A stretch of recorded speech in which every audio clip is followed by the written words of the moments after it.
ನಿಜವಾಗ್ಲೂ ವಿಜಯ್ ಅವರು ಗೆಲ್ತಾರ, ಗೆದ್ದು ಏನಾದರೂ ಮುಖ್ಯಮಂತ್ರಿ ಆಗ್ತಾರ? ಅಂಡ್ ಇಲ್ಲಿ ಯಾರ ಎಜುಕೇಶನ್ ಏನೇನಿದೆ, ಯಾರ್ಯಾರು ಎಷ್ಟು ಡಿಕ್ಲೇರೇಷನ್ ಮಾಡಿದ್ದಾರೆ, ಅವ್ರು ಕೊಟ್ಟಿರುವಂಥ ಡಿಕ್ಲೇರೇಷನ್ ನೀವು ಕೇಳಿದ್ರೆ ನೀವು ಕೂಡ ಒಂದು ಕ್ಷಣ ನಗಾಡ್ಬಿಡ್ತೀರಾ. ಡಿಕ್ಲೇರ್ ಮಾಡಿರುವಂಥ ಆಸ್ತಿ ಎಷ್ಟು ಗೊತ್ತಾ? 6,25,00,000.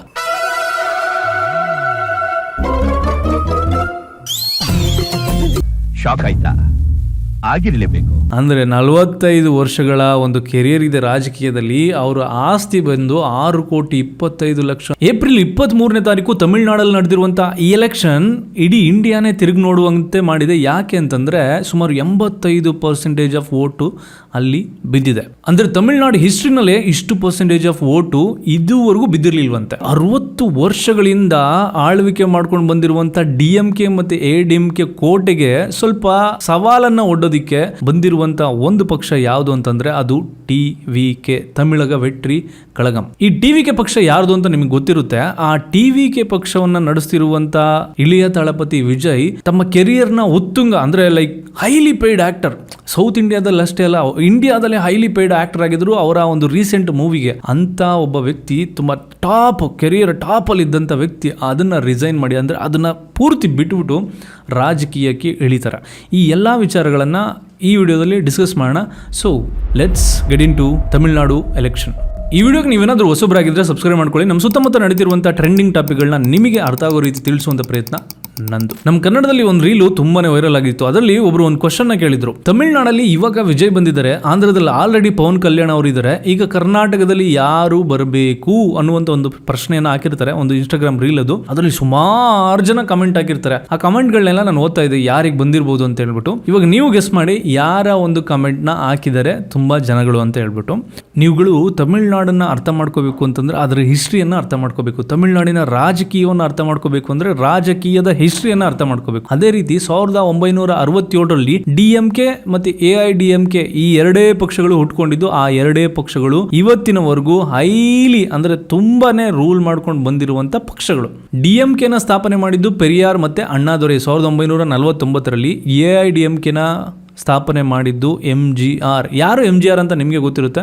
ಈಗ ನಮ್ಮ ಕರ್ನಾಟಕದಲ್ಲಿ ಯಾವ ರೀತಿ ರಾಜ್ಕುಮಾರ್ ಅವರಿದ್ರು ಅಲ್ಲಿ ಅವರು MGR ಅಂತ ಇದ್ರು. ತಮಿಳುನಾಡನ್ನ DMK 25 ವರ್ಷ ಆಳ್ವಿಕೆ ಮಾಡಿದೆ, AIDMK 30 ವರ್ಷಗಳು ಆಳ್ವಿಕೆ ಮಾಡಿದೆ. AIDMK ಯಾರು ಅಂತ ಗೊತ್ತಲ್ಲ, MGR ಇದ್ರು, ಜಯಲಲಿತಾ ಇದ್ರು, ಪಳನಿಸ್ವಾಮಿ. ಫೆಬ್ರವರಿ 2, 2024ರಲ್ಲಿ ತಮಿಳುನಾಡಿನ ವಿಜಯ್ ಇಳೆಯ ತಳಪತಿ ಅವರು ಅಧಿಕೃತವಾಗಿ ತಮ್ಮ ಪಕ್ಷವನ್ನ ಅನೌನ್ಸ್ ಮಾಡ್ತಾರೆ, ತಮಿಳಗ ವೆಟ್ರಿ ಕಳಗಂ ಅಂತ ಹೇಳ್ಬಿಟ್ಟು. ಅನೌನ್ಸ್ ಮಾಡೋದಕ್ಕೂ ಮುಂಚೆನೆ ಒಂದಷ್ಟು ಕಾಂಟ್ರವರ್ಸಿಗಳು ನಡೆಯುತ್ತೆ, ಒಂದಷ್ಟು ಊಹಾಪೋಹಗಳು ಬರುತ್ತೆ, ಒಂದಷ್ಟು ಗಾಸಿಪ್ಸ್ಗಳು ನಡೀತಾ ಇರುತ್ತೆ. ಅಂದ್ರೆ ಅವರೊಂದು ಪಕ್ಷಕ್ಕೆ ಬರ್ತಾರೆ, ರಾಜಕೀಯಕ್ಕೆ ಬರ್ತಾರೆ ಅಂತ ಹೇಳ್ಬಿಟ್ಟು ಸುಮಾರು ಕಡೆ ಆಡಿಯೋ ಫಂಕ್ಷನ್ಗಳಾಗ್ಬೋದು ಅಥವಾ ಮೂವಿ ರಿಲೀಸ್ಗೂ ಮುಂಚೆ ಏನಾದರೂ ಇವೆಂಟ್ಸ್ಗಳಾಗ್ಬೋದು, ಯಾವುದೇ ಒಂದಷ್ಟು ಇವೆಂಟ್ಸ್ಗಳಲ್ಲಿ ಬಂದರೂ ಸಹ ಅಲ್ಲೊಂದು ಸ್ವಲ್ಪ ಹೊಗೆ ಆಡ್ತಿತ್ತು, ಇವ್ರು ಬರ್ತಾರೆ ರಾಜಕೀಯಕ್ಕೆ ಬರ್ತಾರೆ ಅಂತ ಹೇಳ್ಬಿಟ್ಟು. ಅದೇ ರೀತಿ ಜಸ್ಟ್ 2 ವರ್ಷ ಎಲೆಕ್ಷನ್ ಇದೆ ಅನ್ನೋದಕ್ಕೂ ಮುಂಚೆನೆ ಒಂದೊಳ್ಳೆ ಪ್ರಿಪರೇಷನ್ ಮಾಡಿಕೊಂಡು ಅವ್ರದ್ದೊಂದು ಒಳ್ಳೆ ಟೀಮ್ನ ಕಟ್ಕೊಂಡು ಎಂಟ್ರಿಯನ್ನ ಕೊಡ್ತಾರೆ. ಕೊಡೋದಕ್ಕೂ ಮುಂಚೆ ಒಂದು ಮಾತನ್ನ ಹೇಳ್ತಾರೆ, ನಾನು ಇನ್ನು ಮುಂದೆ ಯಾವುದೇ ಮೂವೀಸ್ಗಳನ್ನ ಮಾಡೋದಿಲ್ಲ, ನನ್ನ ಕೊನೆಯ ಮೂವಿ ಇದಾಗಿರುತ್ತೆ ಅಂತ ಹೇಳ್ಬಿಟ್ಟು ಒಂದು ಅನೌನ್ಸ್ಮೆಂಟ್ನ ಕೊಡ್ತಾರೆ. ಅಂಡ್ ಅನೌನ್ಸ್ಮೆಂಟ್ನ ಕೊಟ್ಟ ಮೇಲೆ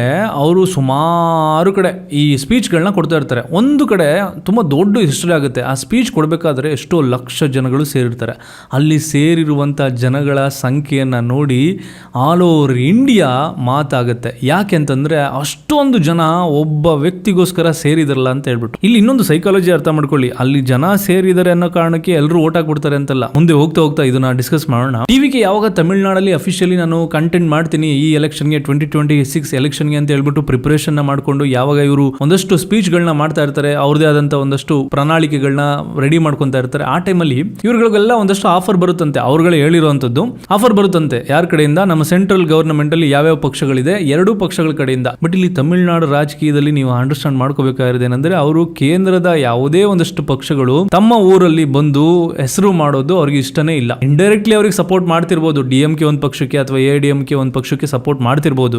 ಬಟ್ ಡೈರೆಕ್ಟ್ ಆಗಿ ಅವರ ಹೆಸರು ಹೇಳ್ಕೊಂಡು ಇಲ್ಲಿ ಯಾರೂ ಬೇಳೆನ ಬೇಯಿಸುವಂತಿಲ್ಲ ಅನ್ನೋ ರೀತಿ ಅವರ ಕೋಟೆಯನ್ನ ಕಟ್ಕೊಂಡ್ಬಿಟ್ಟಿದ್ದಾರೆ. TVK ಇಂಥ ಆಫರ್ ಬಂದ್ರೂ ಸಹ ನಾನು ಇಂಡಿಪೆಂಡೆಂಟ್ ಆಗಿ 234 ಕ್ಷೇತ್ರಗಳಲ್ಲೂ ಸಹ TVK ಅಭ್ಯರ್ಥಿಗಳನ್ನ ನಿಲ್ಲಿಸಿ ನಾನು ಇಂಡಿಪೆಂಡೆಂಟ್ ಆಗಿ ನಿಲ್ತೀನಿ, ಎಲೆಕ್ಷನ್ನಲ್ಲಿ ಭಾಗವಹಿಸ್ತೀನಿ ಅಂತ ಹೇಳ್ಬಿಟ್ಟು ಚಾಲೆಂಜ್ನ ಮಾಡಿಕೊಂಡು ಅವರ ಒಂದು ಕ್ಯಾಂಪೇನ್ಗಳನ್ನ ನಡ್ಸ್ಕೊಂಡು ಬರ್ತಾ ಇರ್ತಾರೆ. ಈಗ ನೀವು ಕೇಳ್ಬೋದು TVK ಅವರ ಪ್ರಣಾಳಿಕೆಯಲ್ಲಿ ಏನಿದೆ ಆ್ಯಂಡ್ DMK ಅವರ ಪ್ರಣಾಳಿಕೆಯಲ್ಲಿ ಏನಿದೆ ಆ್ಯಂಡ್ AIADMK ಅವರ ಪ್ರಣಾಳಿಕೆಯಲ್ಲಿ ಏನಿದೆ ಅಂತ ಹೇಳ್ಬಿಟ್ಟು ಓದಿ ನಿಮ್ಮ ಮುಂದೆ ಹೇಳೋದಕ್ಕೆ ಇಷ್ಟಪಡ್ತೀನಿ. ಸ್ವಲ್ಪ ಕೇಳ್ತಾ ಹೋಗಿ, ನಿಮಗೆ ಕೆಲವು ಕಾಮಿಡಿ ಅನ್ಸ್ಬೋದು ಆ್ಯಂಡ್ ಕೆಲವು ರಿಯಾಲಿಟಿ ನಿಮ್ಗೆ ಅರ್ಥ ಆಗ್ಬೋದು. ಯಾಕೆ ಅಂತಂದರೆ ತಮಿಳ್ನಾಡು ಸೈಕಾಲಜಿ ಅಂದರೆ ತಮಿಳ್ನಾಡಲ್ಲಿ ಎಲೆಕ್ಷನಲ್ಲಿ ಯಾರೇ ನಿಲ್ಲೋಕೆ ಹೋದ್ರೂ ಈ ಒಂದಷ್ಟು ವಿಷಯಗಳನ್ನ ಮಾಡಲಿಲ್ಲ ಅಂದರೆ ಆ ಕೋಟೆಯನ್ನು ಭೇದಿಸೋಕೆ ಅಸಾಧ್ಯ.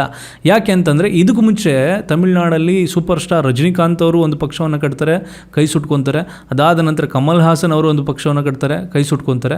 DMK ಅವರು ಕೊಟ್ಟಿರುವಂಥ ಭರವಸೆಗಳೇನು ಅಂದರೆ ಮಹಿಳೆಯವರ ಮಾಸಿಕ ಭತ್ಯೆ, ಅಂದರೆ ಇದಕ್ಕೂ ಮುಂಚೆ 1000 ರೂಪಾಯಿ ಕೊಡ್ತಾ ಇದ್ವಿ, ಇವಾಗ 2000 ರೂಪಾಯಿ ಕೊಡ್ತೀವಿ, ಪ್ರತಿ ಮನೆಗೆ 8000 ರೂಪಾಯಿನ ಕೂಪನ್ ಕೊಡ್ತೀವಿ ಅಂತ ಹೇಳ್ಬಿಟ್ಟು. ಅದೇನು ಕೂಪನ್ ಅಂತಂದ್ರೆ ಈ ಹೋಮ್ ಅಪ್ಲಯನ್ಸಸ್ ಇದೆಯಲ್ಲ, ಅದಕ್ಕೆ ನೀವು ಏನಾದರೂ ಪರ್ಚೇಸ್ ಮಾಡ್ಬೋದು ಅಂತ ಹೇಳ್ಬಿಟ್ಟು ಕೂಪನ್ ಕೊಡ್ತೀವಿ ಅಂತ ಹೇಳ್ಬಿಟ್ಟು 5 ವರ್ಷಗಳಲ್ಲಿ 10 ಲಕ್ಷ ಬಡ ಕುಟುಂಬಗಳಿಗೆ ಮನೆ ನಿರ್ಮಾಣ ಮಾಡ್ತೀವಿ ಅಂತ ಒಂದು ಭರವಸೆಗಳನ್ನು ಕೊಟ್ಟಿದ್ದಾರೆ. ಇನ್ನು ತಾಯಕ್ಕು ವಣಕ್ಕಂ ಯೋಜನೆ ಮೂಲಕ ಮಹಿಳಾ ಅಭಿವೃದ್ಧಿ ಕಲ್ಯಾಣಕ್ಕಾಗಿ ಒಂದು ಯೋಜನೆಯನ್ನು ಸೃಷ್ಟಿ ಮಾಡಿದ್ದಾರೆ. AIADMK ಅವರ ಭರವಸೆಗಳೇನಿದೆ ಅಂದರೆ ಮಹಿಳೆಯರಿಗೆ 2000 ಮಾಸಿಕ ಭತ್ಯೆ, ಅವ್ರು ಕೊಟ್ಟಿರೋದನ್ನೇ ಇವ್ರು ಕಾಪಿ ಮಾಡಿದ್ದಾರೆ ಅಥವಾ ಇವ್ರು ಕೊಟ್ಟಿರೋದು ಅವ್ರು ಕಾಪಿ ಮಾಡಿದರೆ ಗೊತ್ತಿಲ್ಲ. ಬಡ ಕುಟುಂಬಗಳಿಗೆ ಉಚಿತ ರೆಫ್ರಿಜರೇಟರ್. ಈ ಪಾಯಿಂಟ್ ಅನ್ನು ನೀವು ಅಬ್ಸರ್ವ್ ಮಾಡಿ. ಯಾಕೆಂತಂದ್ರೆ ತಮಿಳುನಾಡಲ್ಲಿ ಅವಾಗಿಂದ ವರ್ಷಾನುಗಟ್ಲೆಗಳಿಂದ, ನಾನು ಸುಮಾರು ಒಂದು 10 ವರ್ಷಕ್ಕೂ ಮುಂಚೆ ಒಂದ್ಸಲ ಹೊಸೂರ್ ಕಡೆಗೆ ಒಂದು ಪಟಾಕಿ ತರೋದಕ್ಕೆ ಅಂತ ಹೋದಾಗ ಆ ಒಂದು ಅಂಗಡಿನಲ್ಲಿ ನಾನು ಒಂದು ಫ್ಯಾನ್ ನೋಡ್ತಾ ಇತ್ತು. ಆ ಫ್ಯಾನ್ ನೋಡಿದಾಗ ಆ ಫ್ಯಾನಿಗೆ ಒಂದು ಸ್ಟಿಕ್ಕರ್ ಇತ್ತು. ಆ ಸ್ಟಿಕ್ಕರ್ ಯಾರ್ದು ಅಂತಂದ್ರೆ ಜಯಲಲಿತಾ ಅವ್ರದ್ದು. ಅಂದ್ರೆ ತಮಿಳುನಾಡಲ್ಲಿ ಅವಾಗಿಂದ ನಡ್ಕೊಂಡು ಏನ್ ಬಂದಿದೆ ಅಂದ್ರೆ ಅವ್ರಿಗೆ ಮನೆಗೆ ಏನೋ ಒಂದು ಕೊಡ್ತಾನೆ ಬರ್ತಾರೆ, ಹೋಮ್ ಅಪ್ಲಯನ್ಸಸ್ ಏನಾದ್ರೂ ಒಂದು ಕೊಡ್ತಾನೆ ಬರ್ತಾರೆ. ಆ ಒಂದು ಫ್ರೀ ಬೀಸ್ ನ ಕೊಟ್ಟು ಕೊಟ್ಟು ಕೊಟ್ಟು ಕೊಟ್ಟು ಕೊಟ್ಟು ಸುಮಾರು ಅಲ್ಲಿರುವಂತ ಶೇಕಡ ಅಂದ್ರೆ ಮೆಜಾರಿಟಿ ಆಫ್ ದ ಪೀಪಲ್ ಯಾರಿದ್ದಾರೆ ಈ ರೂರಲ್ ಪ್ಲೇಸ್ಗಳಲ್ಲಿ ಅವರ ಒಂದು ಸೈಕಾಲಜಿನ ಬದಲಾಯಿಸ್ಬಿಟ್ಟಿದ್ದಾರೆ ಇವರೇ. ನಮ್ಗೆ ಏನಾದ್ರೂ ಕೊಟ್ಟರೆ ನಾವು ಆ ಪಕ್ಷಕ್ಕೆ ಓಟ್ ಹಾಕ್ತೀವಿ ಅನ್ನೋ ರೀತಿ. ಅಂಡ್ ಇಲ್ಲಿ ಇನ್ನೊಂದು ಅಬ್ಸರ್ವ್ ಮಾಡಿ, ತಮಿಳುನಾಡಲ್ಲಿ ಯಾವುದೇ ಒಂದು ಜಾತಿಯ ರಾಜಕೀಯ ಇಲ್ಲ. ಅಲ್ಲಿರೋದು 2 ಪಕ್ಷ. ಆ 2 ಪಕ್ಷಗಳು ಎಲ್ಲರನ್ನ ಕಂಬೈನ್ ಮಾಡ್ಕೊಂಡು ಕರ್ಕೊಂಡು ಹೋಗ್ತಾ ಇದ್ದಾರೆ. 2 ಪಕ್ಷಗಳಲ್ಲಿ ದ್ರಾವಿಡ ಅಂತಾನಿದೆ. ಈಗ TVK ಅವರು ಕೊಟ್ಟಿರುವಂತ ಭರವಸೆಗಳನ್ನ ಕೇಳಿ. ಮಹಿಳೆಯರಿಗೆ 2500 ಮಾಸಿಕ ನೆರವು, ಅವರಿಬ್ರು 2000, ಇವರು 2500 ಆಯ್ತು. ವರ್ಷಕ್ಕೆ 6 ಉಚಿತ LPG ಸಿಲಿಂಡರ್ಗಳು. ಬಡ ಮದುವೆಯಾಗುವ ಮಹಿಳೆಯರಿಗೆ 8 ಗ್ರಾಮ್ ಚಿನ್ನ ಮತ್ತೆ ರೇಷ್ಮೆ ಸೀರೆ. ನೋಡಿ, ಆ ಸೀರೆ ಕೊಡೋದಾಗ್ಬೋದು, ಕುಕ್ಕರ್ ಕೊಡೋದಾಗ್ಬೋದು, ಫ್ಯಾನ್ ಕೊಡೋದಾಗ್ಬೋದು, TV ಕೊಡೋದಾಗ್ಬೋದು, ಇದು ಅಂದರೆ ತಲೆಮಾರುಗಳಿಂದ ನಡ್ಸ್ಕೊಂಡ್ಬಂದ್ಬಿಟ್ಟಿದ್ದಾರೆ DMK ಮತ್ತು AIADMK. ಸೊ ಇವಾಗ ಆ ಕೋಟೆಯನ್ನು ಭೇದಿಸಬೇಕು ಅಂತಂದ್ರೆ ಈ ಸ್ವಲ್ಪ ಅವರಿಗೆ ಟಕ್ಕರ್ ಕೊಡಬೇಕು ಅಂತಂದ್ರೆ ಅವ್ರು ಕೊಡೋದನ್ನು ಜೊತೆಗೆ ಎಕ್ಸ್ಟ್ರಾ ಏನಾದರೂ ಒಂದನ್ನು ಮಾಡೋದಕ್ಕೆ ಪ್ರಣಾಳಿಕೆಯಲ್ಲಿ ಭರವಸೆಗಳನ್ನು ಯಾವತ್ತೂ ಕೊಡೋದನ್ನ ಯಾವ ಒಂದು ಪಕ್ಷನೂ ಮರೆಯೋದಿಲ್ಲ. ಮತ್ತೆ ನಿರುದ್ಯೋಗ ಪದವೀಧರ ಯುವಕರಿಗೆ 4000 ಭತ್ಯೆ, ಅದು ನಮ್ಮ ಕರ್ನಾಟಕದಲ್ಲೂ ನಡೀತಾ ಇದೆ. ಶಿಕ್ಷಣ ಮತ್ತು ಸ್ಟಾರ್ಟ್ಅಪ್ಸ್ಗಳಿಗೆ ಬಡ್ಡಿ ಮುಕ್ತ ಸಾಲ, ಅಂದರೆ ಈ ಸ್ಟಾರ್ಟ್ಅಪ್ಸ್ಗಳನ್ನ ಮಾಡ್ತಾರಲ್ಲ ಅವ್ರಿಗೆ ಏನಾದರೂ ಲೋನ್ ತೊಗೊಂಡ್ರೆ ಅದಕ್ಕೇನು ಇಂಟ್ರೆಸ್ಟ್ ಇಲ್ಲ ಅಂತ ಹೇಳ್ಬಿಟ್ಟು. ಅಂಡ್ ಮಾದಕ ವ್ಯಸನ ಮುಕ್ತ ರಾಜ್ಯ, ಅಂದರೆ ಡ್ರಗ್ ಫ್ರೀ ತಮಿಳುನಾಡು ಮಾಡ್ತೀವಿ ಅಂತ ಹೇಳ್ಬಿಟ್ಟು. ಅಂಡ್ ಇನ್ನೊಂದೇನೆಂದರೆ ಸರ್ಕಾರಿ ಬಸ್ನಲ್ಲಿ ಉಚಿತ ಪ್ರಯಾಣ ಮಹಿಳೆಯರಿಗೆ. ಕರ್ನಾಟಕದಲ್ಲೂ ಇದೆ, ಈಗ ತೆಲಂಗಾಣದಲ್ಲೂ ಇದೆ. ಅದೇ ಒಂದು ವ್ಯವಸ್ಥೆನ ಅಲ್ಲಿಗೂ ತರ್ತೀವಿ ಅಂತ ಹೇಳ್ಬಿಟ್ಟು. ಈಗ 3 ಪಕ್ಷಗಳು ಕೊಟ್ಟಿರುವಂಥ ಪ್ರಣಾಳಿಕೆಯಲ್ಲಿರುವಂಥ ಭರವಸೆಗಳನ್ನ ನೀವು ಅಬ್ಸರ್ವ್ ಮಾಡಿದ್ರೆ 3 ಪಕ್ಷಗಳು ಫ್ರೀ ಬೀಸ್ನ ಜಾಸ್ತಿ ಕೊಡೋದಕ್ಕೆ ಪ್ರಯತ್ನವನ್ನು ಮಾಡಿದ್ದಾರೆ. ಯಾಕಂದರೆ ಆ ಕೋಟೆನ ಭೇದಿಸೋದು ಅಷ್ಟು ಸುಲಭ ಅಲ್ಲ. ಅಲ್ಲಿರುವಂಥ ಜನಗಳ ಸೈಕಾಲಜಿನ ಅರ್ಥ ಮಾಡ್ಕೊಂಡಿರುವಂಥವ್ರು ಅದಕ್ಕೆ ತಕ್ಕಂತೆಯೇ ಪ್ರಣಾಳಿಕೆಯನ್ನು ರಿಲೀಸ್ ಮಾಡ್ತಾರೆ. ಆ್ಯಂಡ್ ಆಲ್ಸೋ ಅವ್ರುಗಳಿಗೀಗ 2 ಎಕ್ಸಾಂಪಲ್ ಆಗಿಬಿಟ್ಟಿದೆ. ಪಕ್ಕದ ಸ್ಟೇಟಲ್ಲಿ ಈ ರೀತಿ ನಡೀತಿದೆ, ನಾವು ಒಂದು ಸ್ವಲ್ಪ ಪ್ರಯತ್ನವನ್ನು ಮಾಡೋಣ ಅಂತ ಹೇಳ್ಬಿಟ್ಟು. ಇನ್ನು ಇವಾಗ ಚುನಾವಣೆಯಲ್ಲಿ ಭಾಗವಹಿಸಿರುವಂಥ DMK, AIADMK ಮತ್ತು TVKಯ ಮುಖ್ಯಸ್ಥರು ಯಾರಿದ್ದಾರೆ, ಅವರ ಒಂದು ಎಜುಕೇಷನ್ನು ಮತ್ತು ಅವರು ಈ ಎಲೆಕ್ಷನ್ ಕಮಿಷನ್ ಅಲ್ಲಿ ಡಿಕ್ಲೇರ್ ಮಾಡಿರುವಂತ ಆಸ್ತಿಯನ್ನ ನೀವು ಕೇಳಿದ್ರೆ ನಗಾಡ್ತೀರಾ. ಮೊದಲು ವಿಜಯ್ ಅವ್ರದ್ದು ತಿಳ್ಕೊಳ್ಳಿ. ವಿಜಯ್ ಅವರು BSc ಓದಿದ್ರೆ ಅದು ಡ್ರಾಪ್ ಔಟ್ ಆಗಿದ್ದಾರೆ ಅಂತ ಒಂದು ಮಾಹಿತಿ ಇದೆ. ಅವರ ಒಂದು ಹೈಯರ್ ಎಜುಕೇಶನ್ ಒಟ್ಟು ಆಸ್ತಿ ಅವರು ಅನೌನ್ಸ್ ಮಾಡ್ಕೊಂಡಿರೋದು 624,74,00,000. ಬಟ್ ಇತ್ತೀಚೆಗೆ 2 ಕ್ಷೇತ್ರಗಳಲ್ಲಿ ನಿಲ್ತಿದ್ದಾರಲ್ಲ, 2 ಕ್ಷೇತ್ರಗಳಲ್ಲಿ ಅವರು ಡಿಕ್ಲೇರ್ ಮಾಡ್ಕೊಂಡಿರುವಂಥ ಆಸ್ತಿಗಳಲ್ಲಿ 100 ಕೋಟಿಯ ಡಿಫ್ರೆನ್ಸ್ ಇದೆ ಅಂತ ಹೇಳ್ಬಿಟ್ಟು ಈಗ ಮದ್ರಾಸ್ ಹೈಕೋರ್ಟ್ ಅವ್ರಿಗೆ ಒಂದು ನೋಟಿಸ್ನ ಕಳಿಸಿದೆ. ಅದೊಂದು ಕಾಂಟ್ರವರ್ಸಿ ಆಗಿದೆ. ಈಗ MK ಸ್ಟಾಲಿನ್ DMKಯ ಈಗ ಮಾಜಿ ಅಂತ ಹೇಳ್ಬೇಕು CM, ಅವರ ಒಂದು ಎಜುಕೇಷನ್ ಮತ್ತು ಅವರು ಡಿಕ್ಲೇರ್ ಮಾಡ್ಕೊಂಡಿರೋದನ್ನ ಕೇಳಿ. ಅವ್ರ ಎಜುಕೇಷನ್ ಬಂದು ರಾಜ್ಯಶಾಸ್ತ್ರದಲ್ಲಿ BA ಮಾಡಿದ್ದಾರೆ. ರಾಜಕೀಯದ ಅವರ ಅನುಭವ 45+ ವರ್ಷಗಳು, ಅವ್ರ ವಯಸ್ಸು 72. ಅಂಡ್ ಅವರು ಅನೌನ್ಸ್ ಮಾಡಿರುವಂಥ ಅಂದರೆ ಡಿಕ್ಲೇರ್ ಮಾಡಿರುವಂಥ ಆಸ್ತಿ ಎಷ್ಟು ಗೊತ್ತಾ, 6,25,00,000. ಅಂದರೆ 45 ವರ್ಷಗಳ ಒಂದು ಕೆರಿಯರ್ ಇದೆ ರಾಜಕೀಯದಲ್ಲಿ. ಅವರ ಆಸ್ತಿ ಬಂದು 6,25,00,000 ಅಂತ ಎಲೆಕ್ಷನ್ ಕಮಿಷನ್ಗೆ ಅವರು ಡಿಕ್ಲೇರ್ ಮಾಡಿದಾಗ ಆ ಎಲೆಕ್ಷನ್ ಕಮಿಷನ್ ಯಾವ ರೀತಿ ಅಕ್ಸೆಪ್ಟ್ ಮಾಡ್ಕೊಂತಿದೆ, ಅವ್ರು ಏನನ್ನ ಪ್ರೂಫ್ಗಳನ್ನ ತೋರಿಸ್ತಾ ಇದ್ದಾರೆ. ನನಗಂತೂ ಅರ್ಥ ಆಗ್ತಿಲ್ಲ ಅವ್ರ ಜೊತೆಗೆ ಎಂತೆಂಥ ಲೆವೆಲ್ಗೆ CAಗಳಿದ್ದಾರೆ, ಅವರೆಲ್ಲ ಯಾವ ರೀತಿ ಡಿಕ್ಲೇರ್ ಮಾಡ್ತಾ ಇದ್ದಾರೆ, ಮಿಕ್ಕಿದ ಆಸ್ತಿಗಳನ್ನೆಲ್ಲ ಎಲ್ಲಿಟ್ಟಿರ್ಬೋದು ಅಂತ ಹೇಳ್ಬಿಟ್ಟು. ನಿಮ್ಗಳಿಗೆಲ್ಲ ಒಂದು ಪ್ರಶ್ನೆ ಕಾಡ್ತಿಲ್ವಾ? ಇತ್ತೀಚೆಗೆ ಇಷ್ಟೊಂದು ಸೋಷಿಯಲ್ ಮೀಡಿಯಾ ಬಂದಿದೆ. ಸೋಷಿಯಲ್ ಮೀಡಿಯಾ ಬಂದು ಯಾವ ಒಂದು ಪಕ್ಷದ ಯಾವ ಒಂದು ಅಧಿಕಾರಿ ಅಥವಾ ಯಾವ ಒಂದು ಶಾಸಕರು ಏನೇನು ಮಾಡಿದ್ದಾರೆ ಅಂತ ಎಲ್ಲ ಡೀಟೇಲ್ಸು ಓಪನ್ ಆಗಿದೆ. ಅಷ್ಟೊಂದು ಅಲಿಗೇಷನ್ಸ್ ಇದೆ, ಯಾರ ಮೇಲೆ ಏನೇನು ಕ್ರಿಮಿನಲ್ ಕೇಸ್ಗಳಿದೆ, ಎಲ್ಲ ಡೀಟೇಲ್ಸ್ಗಳು ಓಪನ್ ಆಗಿದೆ. ಅಷ್ಟಿದ್ರೂ ಸಹ ಜನಗಳು ಯಾಕೆ ಅವರಿಗೆ ಓಟ್ ಹಾಕ್ತಾರೆ, ಅವರನ್ನೇ ಯಾಕೆ ಗೆಲ್ಲಿಸ್ತಾರೆ, ಅಧಿಕಾರದಲ್ಲಿ ಬಂದು ಶಾಸಕರಾಗಿ ಅವ್ರಿಗೆ ಸಚಿವ ಸ್ಥಾನ ಸಿಕ್ಕಿ ನೆಕ್ಸ್ಟ್ ಲೆವೆಲ್ಗೆ ಹೋಗ್ಬಿಡ್ತಾರೆ. ಹೀಗೆಲ್ಲ ನಡೀತಿರೋದಾದ್ರೂ ಯಾಕೆ? ಹಾಗಿದ್ರೆ ಈ ಓಟ್ ಹಾಕೋರ ಸೈಕಾಲಜಿ ಯಾವ ತರ ಇದೆ, ಯಾಕೆ ಅವರಿಗೆ ಓಟ್ ಹಾಕ್ತಾ ಇದ್ದಾರೆ ಅಂತ ನಿಮ್ಗೆ ಪ್ರಶ್ನೆ ಕಾಡ್ತಿದ್ದಿಲ್ವಾ? ನನಗೂ ಕಾಡ್ತಿದೆ. ಬಟ್ ಇಲ್ಲಿ ತಮಿಳ್ನಾಡಲ್ಲಿ ಓಟ್ ಹಾಕ್ತಿರುವಂತ ವೋಟರ್ ಸೈಕಾಲಜಿನ ನೀವು ಅರ್ಥ ಮಾಡ್ಕೊಂಡ್ರೆ ಸ್ವಲ್ಪ ರಿಲೆವೆಂಟ್ ಅಂತ ಅನ್ಸ್ಬೋದು. ಅಲ್ಲೇನಂದ್ರೆ ತಮಿಳ್ನಾಡಲ್ಲಿ ಫ್ರೀ ಬೀಸ್ನ ಕೊಟ್ಕೊಂಡು ಬಂದಿದ್ದಾರಲ್ಲ, ಆ ಫ್ರೀ ಬೀಸ್ ಇಂದಾನೆ ಎಷ್ಟೋ ವೋಟ್ಸ್ಗಳು ಕನ್ವರ್ಷನ್ ಆಗ್ತದೆ. ಆ ಕನ್ವರ್ಷನ್ ಆಗೋದು ಯಾವಾಗ ಅಂದ್ರೆ ಈ ಎಲೆಕ್ಷನ್ ನಡೆಯೋದಕ್ಕೂ ಮುಂಚೆ ಒಂದು ವಾರ, ಆ ಒಂದು ವಾರದಲ್ಲೇ ಆಟಗಳನ್ನ ಆಡ್ಬಿಡ್ತಾರೆ. ಸುಮಾರು ವಿಡಿಯೋಗಳು ಕೂಡ ಲೀಕ್ ಆಗಿತ್ತು, ಎಷ್ಟೋ ಜನ ಓಪನ್ ಆಗಿ ದುಡ್ಡನ್ನ ಕೊಡ್ತಾ ಇರುವಂಥದ್ದು. ಈ ಕ್ಯಾಟಗರಿ ಆಫ್ ವೋಟರ್ಸ್ ಇರ್ತಾರೆ, ತುಂಬಾ ಹಳೆ ತಲೆಗಳು ಯಾರಿದ್ದಾರೆ ಅವ್ರುಗಳು ಇವತ್ತಿಗೂ ಸಹ ನಾವು ಇವರಿಗೆ ಓಟ್ ಹಾಕೋದು, ನಾನು ಇವರಿಗೆ ಓಟ್ ಹಾಕೋದು, ನನಗೆ ಇವ್ರು ಇದು ಮಾಡಿದ್ದಾರೆ ಅಂತ ಹೇಳ್ಬಿಟ್ಟು ಅವರು ಅದೇ ಒಂದು ಮೈಂಡ್ ಸೆಟ್ಟಲ್ಲಿ ಇನ್ನೂ ಓಟ್ ಒತ್ತುತ್ತಾನೇ ಇದ್ದಾರೆ. ಅವರಿಗೆ ಎಂಥವ್ರು ಬಂದು ಇವರಿಗೆ ಓಟ್ ಹಾಕಿ ಅಂತ ಹೇಳಿದ್ರು ಸಹ ಅವ್ರು ಯಾವುದೇ ಕಾರಣಕ್ಕೂ ಬದಲಾಗೋದಿಲ್ಲ, ಅವ್ರು ಅದಕ್ಕೆ ಓಟ್ ಹಾಕ್ತಾರೆ. ನೀವು ಕೂಡ ಅಬ್ಸರ್ವ್ ಮಾಡಿರ್ತೀರಿ, ನಿಮ್ಗೆ ಸಿಕ್ಕಾಪಟ್ಟೆ ನಾಲೆಡ್ಜ್ ಇದೆ, ಎಲ್ಲ ವಿಚಾರಗಳು ಗೊತ್ತಿದೆ, ಅಲ್ಲಿರುವಂಥ ಕ್ಯಾಂಡಿಡೇಟ್ ಅಲ್ಲಿ ರೈಟ್ ಕ್ಯಾಂಡಿಡೇಟ್ ಯಾರು, ಇರೋರಲ್ಲಿ ಯಾರು ಅಂತ ನಿಮ್ಗೆ ಗೊತ್ತಿದೆ. ಹಾಗಂತ ಹೋಗ್ಬಿಟ್ಟು ಇವ್ರ ಹತ್ರ ಏನಾದರೂ ನೀವು ಓಟ್ ಇವ್ರಿಗೆ ಹಾಕಿ ಅಂತ ನೀವು ಹೇಳಿದ್ರೆ ನಿಮ್ಮ ಮಾತನ್ನು ಕೇಳೋದಿಲ್ಲ, ಯಾರ ಮಾತನ್ನು ಕೇಳೋದಿಲ್ಲ. ಆ ಒಂದು ಕ್ಯಾಟಗರಿ ಆಫ್ ಪೀಪಲ್ ಇದ್ದಾರಾ. ಇನ್ನೊಂದು ಕ್ಯಾಟಗರಿ ಯಾವ ಥರ ಇದೆ ಅಂದರೆ, ಇವಾಗ ಫ್ಯಾನ್ಸ್ ಅಂತ ಇದ್ದಾರಲ್ಲ, ಅವರು ತುಂಬ ಏನು ಥಿಂಕ್ ಮಾಡೋಕ್ಕೋಗಲ್ಲ, ಅನಾಲಿಟಿಕಲ್ ಅಥವಾ ಕ್ರಿಟಿಕಲ್ ಥಿಂಕಿಂಗ್ ಏನು ಮಾಡೋಕ್ಕೋಗಲ್ಲ. ಅವ್ರು ನಮ್ಗೆ ಏನು ಮಾಡಿದ್ದಾರೆ, ಏನು ಮಾಡಿಲ್ಲ, ಇವ್ರಿಗೆ ಹಾಕಿದ್ರೆ ಮುಂದೆ ಏನು ಮಾಡ್ತಾರೆ, ಏನು ಮಾಡಲ್ಲ ಅನ್ನೋದನ್ನು ಯಾರು ಥಿಂಕ್ ಮಾಡೋಕ್ಕೋಗಲ್ಲ. 5 ವರ್ಷದಲ್ಲಿ ಏನೇನು ಬೆಳವಣಿಗೆ ಆಗಿದೆ, ಆಲ್ರೆಡಿ ಪವರ್ ಇದ್ದಂಥ ಒಂದು ಸರ್ಕಾರದಲ್ಲಿ ಏನು ಬೆಳವಣಿಗೆ ಆಗಿದೆ, ಏನು ಬದಲಾವಣೆಗಳಾಗಿದೆ, ನಮ್ಮ ಸಮಸ್ಯೆಗಳನ್ನ ತೀರಿಸಿದಾರಾ, ಇನ್ನು ಅದೇ ಸಮಸ್ಯೆಗಳು ಮತ್ತೆ ಮತ್ತೆ ಮತ್ತೆ ಕಾಡ್ತಿದೆಯಾ ಅನ್ನುವಂಥ ಒಂದು ಪ್ರಶ್ನೆಯನ್ನು ಈ ವೋಟ್ ಮಾಡೋದಕ್ಕೂ ಮುಂಚೆ ಸ್ವಲ್ಪ ಹಾಕ್ಕೊಂಡು ತಿಳ್ಕೊಂಡು ನೋಡಿದ್ರೆ ಅವಾಗಲೇ ಅರ್ಥ ಆಗುತ್ತೆ. ಬಟ್ ಆ ಥರ ಥಿಂಕ್ ಮಾಡ್ದೇ ವೋಟ್ ಹಾಕುವಂಥ ಒಂದು ಕ್ಯಾಟಗರಿ ಇದ್ದಾರೆ, ಈ ಫ್ಯಾನ್ ಫಾಲೋವರ್ಸ್ ಅಂತ. ಇನ್ನು ಹೈ ಲೆವೆಲ್ ಕ್ರಿಟಿಕಲ್ ಥಿಂಕಿಂಗ್ ಸ್ವಲ್ಪ ಅನಲೈಸ್ ಮಾಡ್ತಾರೆ, ಯಾವ ಒಂದು ಕ್ಯಾಂಡಿಡೇಟ್ ಏನು ಕೆಲಸ ಮಾಡಿದ್ದಾರೆ, ಇವ್ರಿಗೆ ಚಾನ್ಸ್ ಕೊಟ್ಟರೆ ಏನು, ಇವ್ರಿಗೆ ಚಾನ್ಸ್ ಕೊಟ್ಟರೆ ಏನು ಅಂತ ಹೇಳ್ಬಿಟ್ಟು ಆ ಥರ ಥಿಂಕ್ ಮಾಡಿ ವೋಟ್ ಹಾಕೋರು ಇದ್ದಾರೆ. ಈ ಒಂದು 3 ಕ್ಯಾಟಗರಿ ಆಫ್ ವೋಟಲ್ಲಿ ತುಂಬಾ ಡಿವೈಡ್ ಆಗುತ್ತೆ ಪರ್ಸೆಂಟೇಜ್ ಆಫ್ ವೋಟು. ತುಂಬ ಹಳೆ ತಲೆಗಳಿದಾರಲ್ಲ ಅವ್ರದ್ದು ಮೆಜಾರಿಟಿ ಆಫ್ ದ ಪರ್ಸೆಂಟೇಜ್ ಇದೆ.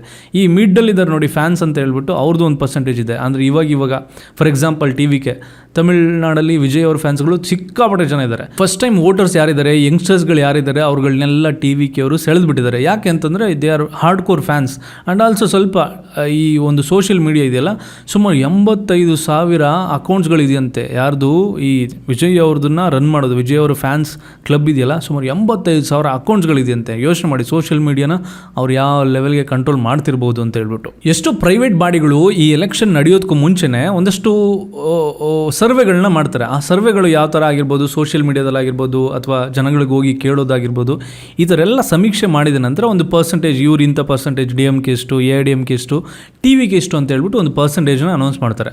ಅವ್ರು ಅನೌನ್ಸ್ ಮಾಡಿರುವಂಥ ಪರ್ಸೆಂಟೇಜ್ ಏನೇನು ಗೊತ್ತಾ? ಅದಕ್ಕೆ ಮುಂಚೆ ನಿಮ್ಗೇನು ಅನಿಸುತ್ತೆ, TVK ಅವರು ಎಷ್ಟು ಪರ್ಸೆಂಟೇಜ್ ತೊಗೋಬೋದು, DMK ಅವರು ಎಷ್ಟು ಪರ್ಸೆಂಟೇಜು, AIDMK ಅವರು ಎಷ್ಟು ಪರ್ಸೆಂಟೇಜ್ ತೊಗೋಬೋದು, ಮುಂದಿನ ಸರ್ಕಾರ ಯಾರ್ದು ಬರ್ಬೋದು ಅಂತ ಹೇಳ್ಬಿಟ್ಟು ನೀವು ಕಮೆಂಟ್ ಮಾಡಿ. ಆ ಒಂದು ಸಂಸ್ಥೆಯ ಸಮೀಕ್ಷೆಯ ಪ್ರಕಾರ DMK ಮೈತ್ರಿ ಸುಮಾರು 32% ಅಂತ ಇದೆ, AIDMK ಸುಮಾರು 36% ಅಂತ ಇದೆ, TVK ಸುಮಾರು 23% ಅಂತ ಇದೆ, ಅಂಡ್ ಆಲ್ಸೋ NTK ಸೀಮನ್ ಅಂತ ಇದ್ದಾರೆ, ಅವ್ರದ್ದು 7% ಅಂತ ಇದೆ. ಈ NTK ಮತ್ತೆ TVK ಏನಾದರೂ ಸೇರ್ಕೊಂಡು ಮಾಡಿದ್ರೆ ಸುಮಾರು 30% ಆಗುತ್ತೆ. 30% is nothing but win to Vijay. ಯಾಕೆ ಅಂತಂದ್ರೆ ಒಬ್ರು first time candidate, first time ಒಂದು ಪಕ್ಷವನ್ನು ಕಟ್ಕೊಂಡು ಒಂದು ಆಲ್ರೆಡಿ 45ರಿಂದ 60 ವರ್ಷಗಳ ಕಾಲ ಆಳ್ವಿಕೆ ಮಾಡ್ಕೊಂಡು ಬಂದಿರುವಂಥ ಪಕ್ಷಗಳ ವಿರುದ್ಧವಾಗಿ ಒಂದು ಹೊಸ ಪಕ್ಷ ಬಂದು ಚಾಲೆಂಜ್ ಮಾಡಿಕೊಂಡು 30%, ಅಟ್ಲೀಸ್ಟ್ 23% ಆದರೂ ಗೆಲ್ಲುತ್ತೆ ಅಂದ್ರೆ ಇಟ್ಸ್ ಅ ವಿನ್.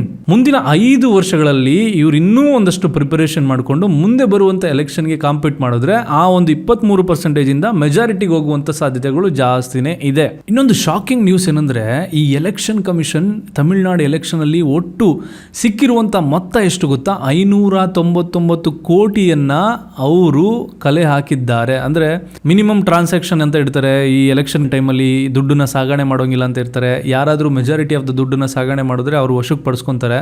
ಅದಕ್ಕೆಲ್ಲ ನೀವು ಪ್ರೂಫ್ ಕೊಡಬೇಕಾಗತ್ತೆ. ಮಿನಿಮಮ್ ಟ್ರಾನ್ಸಾಕ್ಷನ್ ಅಂದರೆ ನೀವು ವೆಹಿಕಲಲ್ಲಿ ಹೋಗ್ಬೋದು, ಯಾರಾದರೂ ಆಗಿರ್ಬೋದು, ಹಾರ್ಡ್ ಕ್ಯಾಶ್ನ ನೀವು ಬರೀ 50,000 ಅಷ್ಟೇ ತಗೊಂಡು ಹೋಗಬೇಕು ಅಂತ ಒಂದು ರೂಲ್ಸ್ ಇರುತ್ತೆ. ಬಟ್ ಇಲ್ಲಿ 599 ಕೋಟಿ ಅಂದರೆ ನೀವು ಯೋಚನೆ ಮಾಡಿ, ಅದರಲ್ಲಿ ಫುಲ್ ಕ್ಯಾಶ್, ಹಾರ್ಡ್ ಕ್ಯಾಶ್ ಬಂದು 100 ಕೋಟಿ, ಮಿಕ್ಕಿದ್ದೆಲ್ಲ ನೀವು ಮಾದಕ ದ್ರವ್ಯಗಳಾಗಿರ್ಬೋದು, ಎಣ್ಣೆ ಆಗಿರ್ಬೋದು, ಹೋಮ್ ಅಪ್ಲಯನ್ಸಸ್ ಐಟಮ್ಸ್ಗಳಾಗಿರ್ಬೋದು, ಈ ಸೀರೆ, ಚಿನ್ನ, ಬೆಳ್ಳಿ, ಈ ಥರ ಎಲ್ಲ ಕೊಡ್ತಾರಲ್ಲ, ಅಂಥ ವಸ್ತುಗಳನ್ನೆಲ್ಲ ಎಲ್ಲವನ್ನು ಸೇರಿಸಿ 599 ಕೋಟಿ. ಆ್ಯಂಡ್ ವೆಸ್ಟ್ ಬೆಂಗಾಲಲ್ಲಿ ಮತ್ತು ತಮಿಳುನಾಡಲ್ಲಿ ಎರಡನ್ನೂ ಸೇರಿದ್ರೆ 1,000 ಕೋಟಿಯಷ್ಟು ದುಡ್ಡು ಕಲೆಕ್ಷನ್ ಆಗಿದೆ ಎಲೆಕ್ಷನ್ ಕಮಿಷನ್ಗೆ.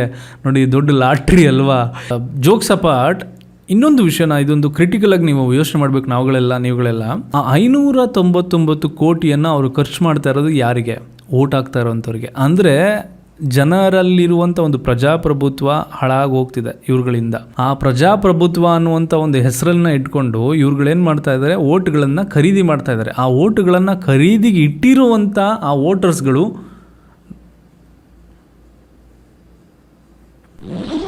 ಐದು ವರ್ಷಕ್ಕೊಮ್ಮೆ ಬರುವಂಥ ಆ ಒಂದು ಓಟನ್ನ ದುಡ್ಡಿಗೆ ಮಾರಿಕೊಂಡು ಮುಂದಿನ ದಿನಗಳಲ್ಲಿ ಅವರು ನಮ್ಮ ಕೈಗೂ ಸಿಗೋದಿಲ್ಲ, ಕಣ್ಣಿಗೆ ಬೀಳೋದಿಲ್ಲ ಅಂತ ಅಧಿಕಾರಿಗಳನ್ನು ಆಯ್ಕೆ ಮಾಡಿ ಚುನಾವಣೆಯಲ್ಲಿ ಮುಂದಿನ ದಿನಗಳಲ್ಲಿ ಅದೇ ಕಿತ್ತೋಗಿರೋ ರಸ್ತೆ, ಅದೇ ನೀರು ಬರ್ದಿರೋ ಸಮಸ್ಯೆ, ಅದೇ ಕರೆಂಟ್ ಇಲ್ದಿರೋ ಸಮಸ್ಯೆ, ಅದೇ ಗೌರ್ಮೆಂಟ್ ಸ್ಕೂಲ್ಗಳು ಹೋಗ್ತಾ ಇರುವಂಥ ಸಮಸ್ಯೆ, ಮಕ್ಕಳುಗಳನ್ನು ಪ್ರೈವೇಟ್ ಸ್ಕೂಲ್ಗಳಿಗೆ ಸೇರಿಸ್ಬೇಕು, ಆ ಪ್ರೈವೇಟ್ ಸ್ಕೂಲ್ಗಳು ಅವ್ರದ್ದೇ ಆಗಿರುತ್ತೆ, ಕಾಲೇಜ್ಗಳು ಅವ್ರದ್ದೇ ಆಗಿರುತ್ತೆ, ಅವ್ರಿಗೆ ಇಷ್ಟ ಬಂದಂಥ ಫೀಸ್ಗಳನ್ನ ಹಾಕ್ತಾರೆ.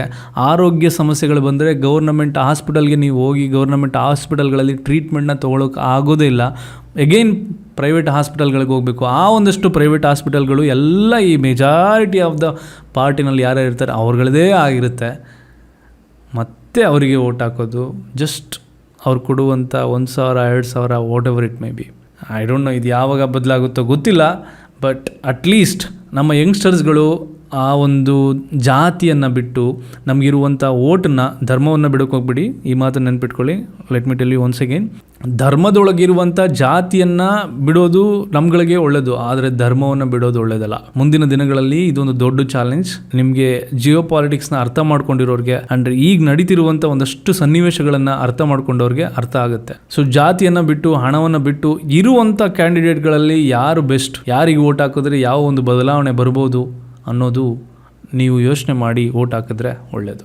ಸೊ ಮೇ 4ನೇ ತಾರೀಕು ಬರುವಂಥ ಆ ಒಂದು ಎಲೆಕ್ಷನ್ ರಿಸಲ್ಟ್ ತಮಿಳುನಾಡಿನ ಹಣೆ ಬರಹವನ್ನು ಬದಲಾಯಿಸುವಂಥ ಸಾಧ್ಯತೆಗಳು ಇದೆ, ಇಲ್ಲದೇ ಇರ್ಬೋದು. ಯಾಕಂತಂದರೆ ಹೊಸದಾಗಿ ಬಂದಾಗ ತುಂಬ ಹುರುಪುಗಳು, ಅದೇ ಭರವಸೆಗಳು, ಅದೇ ಹೊಸ ಒಂದು ಆಕಾಂಕ್ಷೆಗಳನ್ನು ತೋರಿಸ್ಕೊಂಡು ಬರ್ತಾರೆ. ಬಟ್ ಒಳಗೆ ಬಂದ ನಂತರ ಬದಲಾವಣೆಗಳು ಆಗಲಿಲ್ಲ ಅಂತಂದರೆ, ಬದಲಾವಣೆಗಳು ಕಾರ್ಯರೂಪಕ್ಕೆ ಬರಲಿಲ್ಲ ಅಂತಂದರೆ, as usual same person, same things, same ಅನಿಸುತ್ತೆ. ಬಟ್ ಆಂಧ್ರದಲ್ಲಿ ಇವಾಗ ಪವನ್ ಕಲ್ಯಾಣ್ ಅವರು ಮಾಡ್ತಿರುವಂಥ ಕೆಲಸಗಳಲ್ಲಿ ತುಂಬಾ ಬದಲಾವಣೆಗಳು ಇದೆ ಅಂತ ನಿಮ್ಗನ್ಸಿದ್ರೆ ಕಮೆಂಟ್ ಮಾಡಿ, ಲೆಟ್ಸ್ ಸಿ. ಆ್ಯಂಡ್ ನಿಮ್ಮ ಅಭಿಪ್ರಾಯ ಏನು, ವಿಜಯ್ ಗೆಲ್ತಾರಾ ಇಲ್ವಾ ಅದನ್ನು ಕೂಡ ಕಮೆಂಟ್ ಮಾಡಿ. ಈ ವಿಡಿಯೋನ ನಿಮ್ಮೆಲ್ಲ ಫ್ರೆಂಡ್ಸು ಮತ್ತು ಫ್ಯಾಮಿಲಿಗೆ ಶೇರ್ ಮಾಡಿ. ಈ ಥರ ವೀಡಿಯೋಸ್ಗಳನ್ನ ನೋಡಬೇಕು ಅನಿಸಿದ್ರೆ ಸಬ್ಸ್ಕ್ರೈಬ್ ಮಾಡೋದನ್ನು ಮಾತ್ರ ಮರಿಬೇಡಿ. ನೆಕ್ಸ್ಟ್ ವಿಡಿಯೋದಲ್ಲಿ ಸಿಗೋಣ. ಅಲ್ಲಿವರೆಗೂ ಪೀಸ್.